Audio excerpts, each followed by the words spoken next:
Ambassador, what do you think Putin is thinking right now? That the clock is ticking towards Friday. Chess moves are being made over there militarily. But what is going through Putin's mind right now? Yeah, well, it's good to be with you, Rob. I think, it's impossible to get in the mind of Vladimir Putin because it's sick and twisted and probably not logical. But, I'm guessing that he doesn't want to take on the most powerful military in the world, which is the United States of America.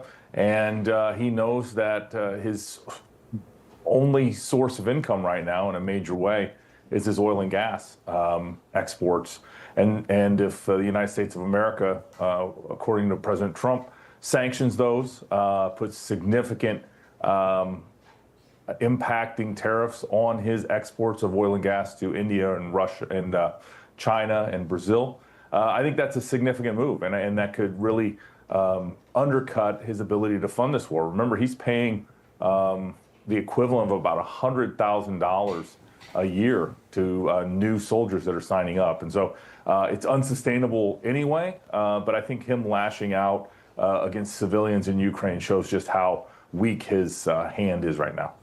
Obviously, President Trump lost patience with Putin. It went from 50 days to, a lot less than that. And as I said, Friday is the deadline at this point. Steve Witkoff, the special envoy, I don't know if he's there yet in Russia, but if not, he's on his way.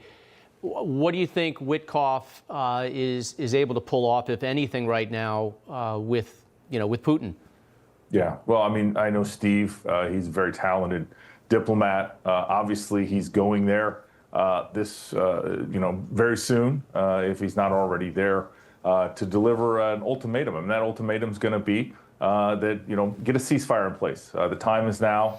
Stop the killing. That's what President Trump really wants, is an end to the killing. 1,000 soldiers almost every single day are dying on the battlefield. And then you have these civilian casualties that we're hearing about overnight, every single night, it seems like. And, President Trump wants peace. He's a peacemaker. He ended the Cambodia-Thailand conflict. He ended the India-Pakistan conflict. He ended the 12-day war between Iran and Israel. And so, President Trump is averaging about a peace deal a month right now. And I think ultimately he'd like this to end. But both sides need to agree to a ceasefire and then an enduring peace. But I think based on what's happening on the battlefield, there's not going to be a winner in this war.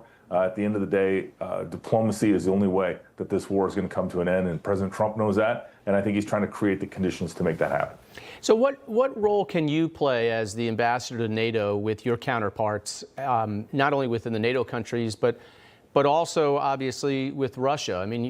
Diplomatically, you're always talking, but what's your role in this, too? Yeah, well, a couple of weeks ago, President Trump asked me to coordinate the sale of American armaments and weapons to our NATO allies and to provide those weapons then to Ukraine through our NATO allies.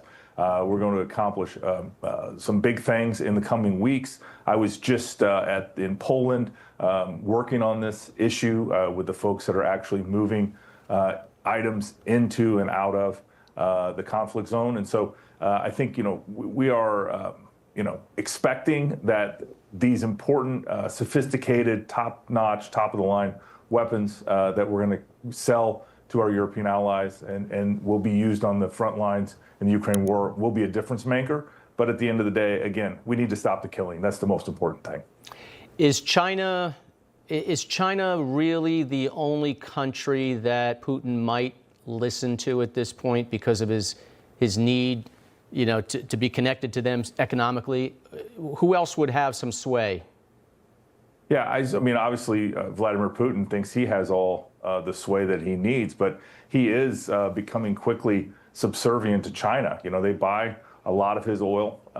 They provide dual-use technologies that are employed in his drone manufacturing base and other weapons. And so, China certainly is facilitating this war and is allowing it to continue. And if China decided that they wanted to be for peace and they wanted to stop the killing, I think this war would come to an end pretty quickly.